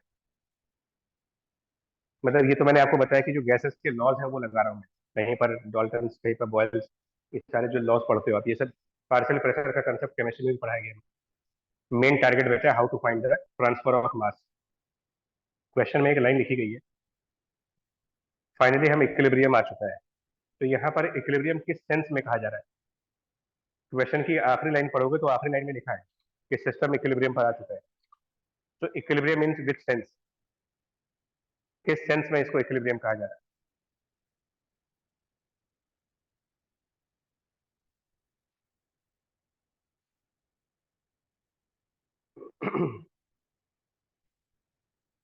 मतलब इन विच सेंस दे आर सेइंग कि इक्विलिब्रियम आ चुका है, मतलब क्या है सर वो इक्विलिब्रियम किस प्रेशर के सेंस में। सेंस में, हाँ जी, प्रेशर के सेंस में मतलब अगर प्रेशर डिफरेंस अगर जीरो हो जाए तो फ्लो नहीं होगा ना गैस। नहीं नहीं, ध्यान सुनिए, नहीं नहीं, प्रेशर इक्वल नहीं होगा। आप देखो यहाँ पर ये जो पार्टीशन है ये मूव थोड़ी कर रहा है, गैसेस लीक कर रही है ना, लीकेज ऑफ गैस हुआ है, इधर से गैस निकल के इसमें चली गई, पार्टीशन थोड़ी गया है। कंसंट्रेशन। हाँ, इसमें वो पिस्टन वाला क्वेश्चन नहीं है, पिस्टन वाले क्वेश्चंस में थर्मोडायनेमिक्स में आप प्रेशर को बैलेंस कर देते हो, ये वो चीज नहीं है यहाँ पर। क्या, और वैसे भी ऊपर लिखा हुआ है, सेकंड लाइन में लिखा हुआ है स्टेशनरी, स्टेशनरी वर्ल्ड मेंशन किया है, मतलब पार्टीशन तो वैसे भी फिक्स है हमारे। ये डिफ्यूजन फिनोमेना नहीं होता जो, यस। डिफ्यूजन फिनोमेना मतलब क्या, जो ग्राहम्स लॉ ऑफ डिफ्यूजन करके पढ़ते हैं कि जब गैसेस एक साइड से दूसरे साइड डिफ्यूज होती हैं तो उसकी वजह क्या होती है, रीजन क्या होता है डिफ्यूज होने का।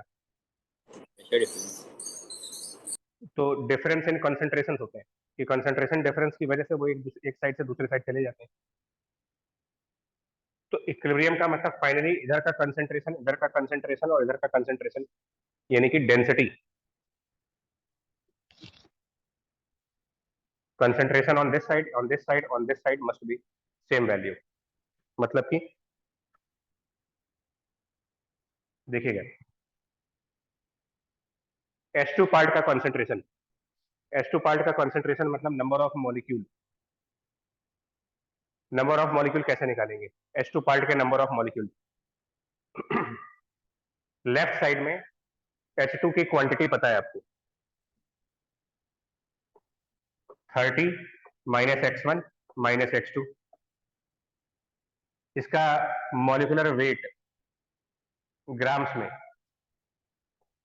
इसमें करेक्ट करना थोड़ा सा मुझे कंफ्यूजन रहता है। ये 2 ग्राम्स होता है ना हाइड्रोजन का, इतना ही होता है sir, 2 gram. So mass upon molar mass, H2 के नंबर ऑफ मोल्स हो गए इक्वल टू, क्योंकि हमें कंसंट्रेशन बराबर करने का मतलब number of moles, number of molecules बराबर करने। नंबर ऑफ मॉलिक्यूल तभी बराबर होंगे जब मोल्स बराबर है। मिडिल पार्ट में total number of moles, oxygen के मोल, हाइड्रोजन के मोल, नाइट्रोजन के मोल।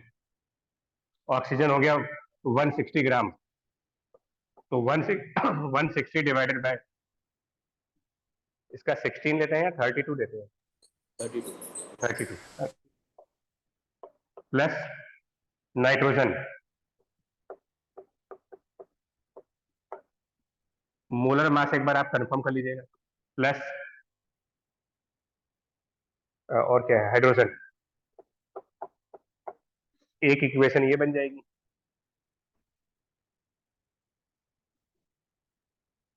फिर एक इन दोनों का कंसंट्रेशन इक्वल करेंगे, मिडिल और राइट का, और एक फर्स्ट और थर्ड का, 3 इक्वेशंस बनाएंगे मासेस निकालने के लिए। मतलब ये रिलेटिवली फिजिक्स का न्यूमेरिकल कम रहेगा और केमिस्ट्री का ज्यादा हो जाएगा।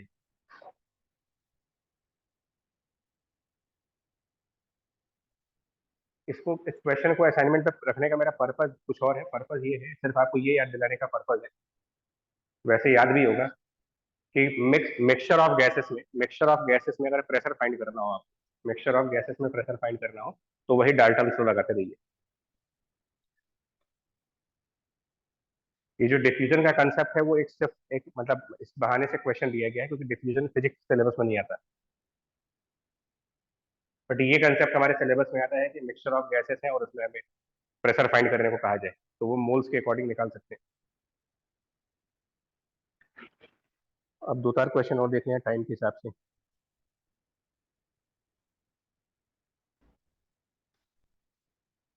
मतलब मैं वो सारे पॉइंट्स टच कर रहा हूँ जिसमें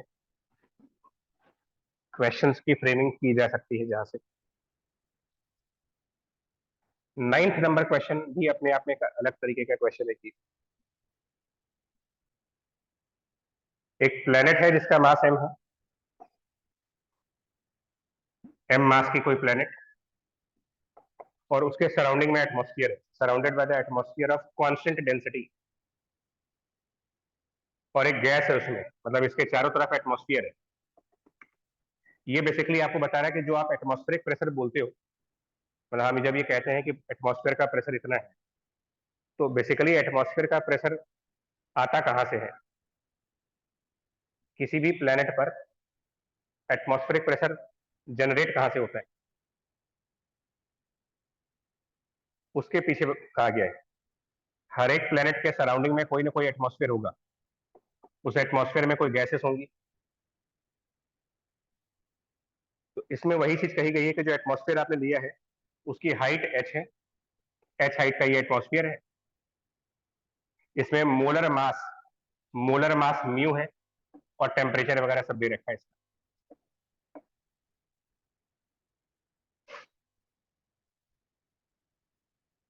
टेम्परेचर निकालना है, सॉरी। और ये हाइट काफी कम दी गई है, प्लेनेट का जो रेडियस है, इसका रेडियस r, h काफी कम है। तो बेसिकली इसमें मेन कंसेप्ट ये है कि जो एटमॉस्फेयर का प्रेशर हमारे अर्थ के ऊपर या किसी भी प्लेनेट के ऊपर, किसी भी प्लेनेट पर जो एटमॉस्फेयर की प्रेशर है वो जो प्लेनेट के चारों तरफ एटमॉस्फेयर है उस पर एक ग्रेविटेशनल फोर्स लगेगी। चारों तरफ जो एटमॉस्फेयर में, इस एटमॉस्फेयर में कुछ मास के ऊपर फोर्स ऑफ ग्रेविटेशन लगेगा, ग्रेविटेशनल फोर्स, और वो इसके सरफेस पर प्रेशर जनरेट कर रहा है। तो हमें ग्रेविटेशनल फोर्स निकालना है इस एटमॉस्फेयर में, Gm1m2/r² वाले फॉर्मूले से। तो ग्रेविटेशनल फोर्स जब निकालेंगे तो उसके लिए आपको यहाँ पर मास कैलकुलेट करना होगा। मास कैलकुलेट करने के लिए आपको मोलर मास दे रखा है, मोलर मास दे रखा है, टोटल मोल्स फाइंड करने, या फिर वॉल्यूम फाइंड कर लें इसका। और H काफी स्मॉल है तो इसको एक स्फेरिकल शेल मान सकते हैं, पतला सा स्फेरिकल लेयर मान सकते हैं। ये हाइट कम दी गई है तो एक बहुत कम हाइट की, बहुत कम थिकनेस की स्फेरिकल लेयर मान सकते हैं।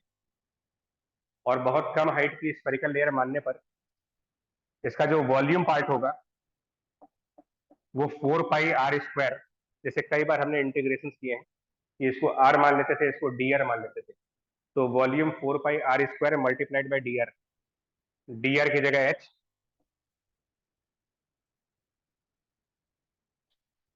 वॉल्यूम इनटू डेंसिटी, एटमॉस्फेयर का मास हो गया, और gravitational force capital G m1m2/r², gravitational force आ गया। ये gravitational force total 4πr² area पर डिस्ट्रीब्यूट है। ये ग्रेविटेशनल फोर्स 4πr² एरिया पर डिवाइडेड है, so this force divided by 4πr², and यही हमारा एटमॉस्फेरिक प्रेशर है।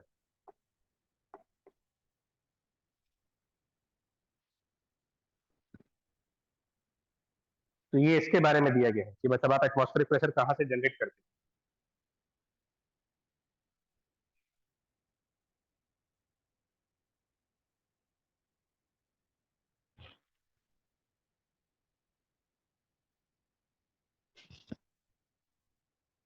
अब जब प्रेशर फाइंड कर लेंगे तो वो गैस इक्वेशन लगा देंगे, pressure equal to ρRT upon molar mass, pressure निकाल करके, और आइडियल गैस इक्वेशन से ρR temperature upon molar mass, and temperature यहां से निकाल सकते हैं कि क्या हो।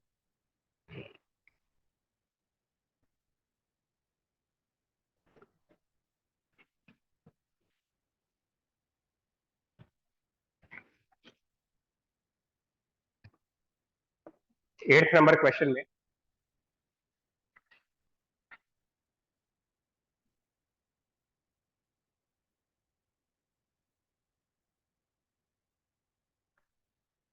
ये ट्राई करते हैं इसको भी।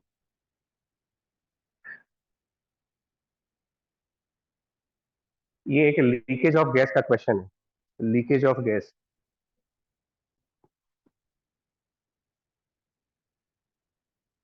वो कह रहा है कि एक वेसल है जिसका वॉल्यूम कैपिटल V है, इसमें कोई गैस है और इसमें एक छोटा सा लीकेज है, मतलब एक स्मॉल एरिया है, एक स्मॉल एरिया A, और यहां से गैस लीक कर रही है। जैसे बलून होता है तो बलून में अगर टाइटली ना बांधे तो उसमें से हवा धीरे धीरे निकल रही होती है। तो कह रहा है वो जो एयर निकल रही है उसमें से गैस बाहर निकल रही है, तो T टाइम बाद उसका प्रेशर कितना होगा। कुछ टाइम बाद इसमें से जो प्रेशर, अगर इनिशियल प्रेशर कुछ था तो थोड़ी देर बाद इसका प्रेशर कम हो चुका होगा, कितना।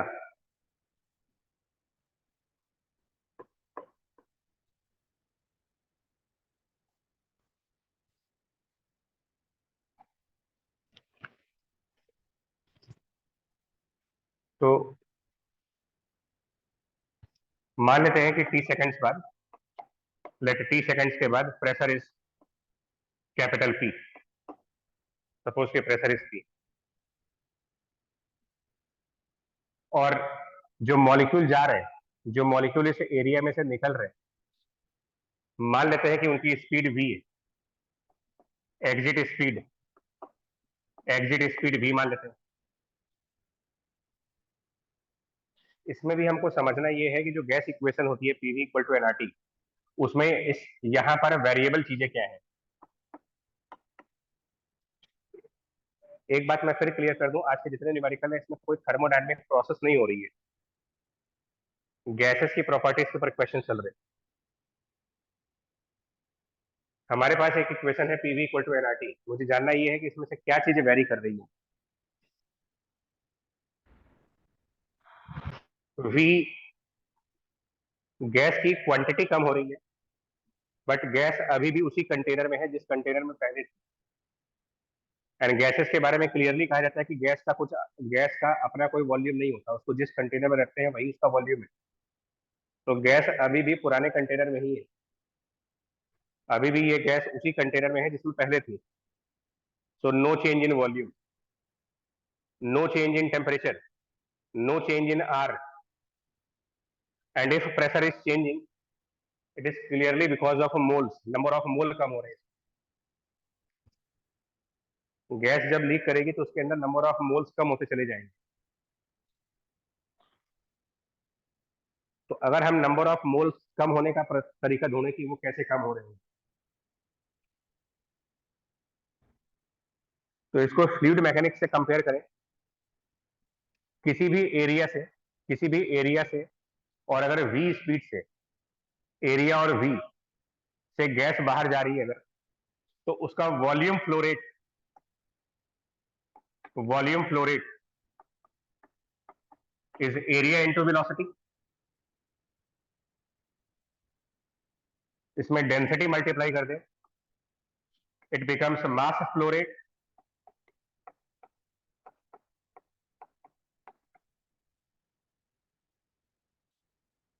और इसको मोलर मास से डिवाइड कर दें अगर, mass flow rate divided by इसका molar mass flow rate divided by इस गैस का मोलर मास, ये मोल्स के फ्लो होने का रेट आ जाएगा। मोल्स फ्लो रेट मतलब कि मोल किस रेट पर फ्लो कर रहे हैं, यानी कि dN/dt आ जाएगा आपका, rate of change of moles आ जाएंगे।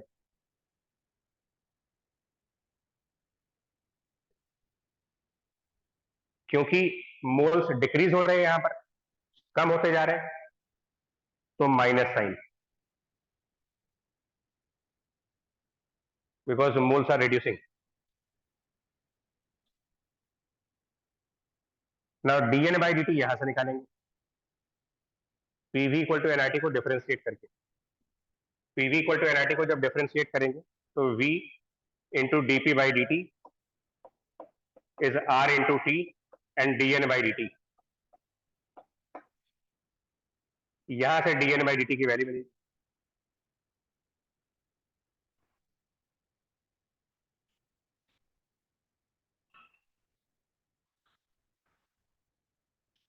ये dN/dt यहां रिप्लेस कर देते हैं,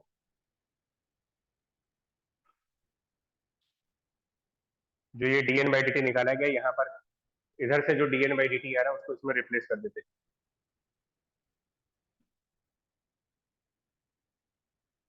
तो ये बन जाएगा capital V upon RT and dP/dt।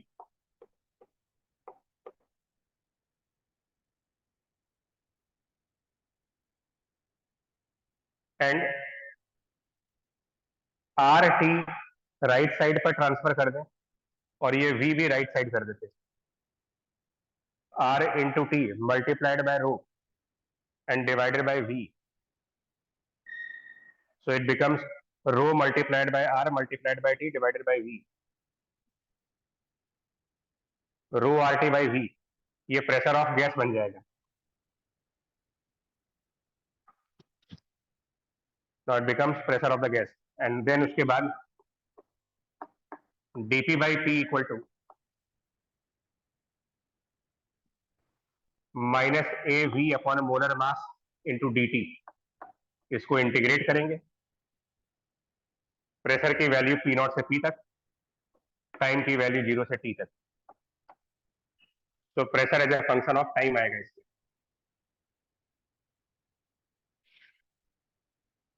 अब इसमें जो v है वो क्या रखेंगे?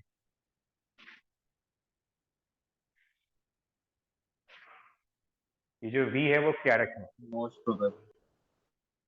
मोस्ट प्रोबेबल नहीं होगा।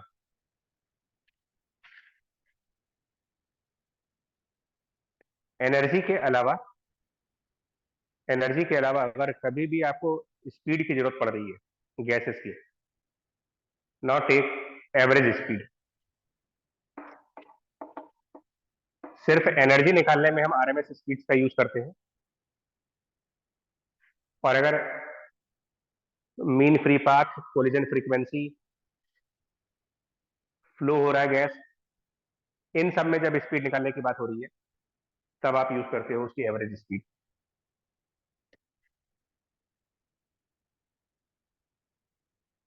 मतलब कि जिस डेरिवेशन में v का स्क्वायर आ रहा होगा, अगर किसी कैलकुलेशन में v स्क्वायर चल रहा है तो वहां पर आरएमएस रखना है, और जहां पर सिर्फ v चल रहा है वहां पर एवरेज रखना है। क्योंकि एनर्जी के डेरिवेशन में v स्क्वायर आता है, इसलिए वहां पर हम आरएमएस स्पीड लगाते हैं, और इस डेरिवेशन में v की पावर 1 आ रही है, तो यहाँ पर हम गैस मॉलिक्यूल की एवरेज स्पीड लगाएंगे। मोस्ट प्रोबेबल का काम फिजिक्स में कहीं भी नहीं है।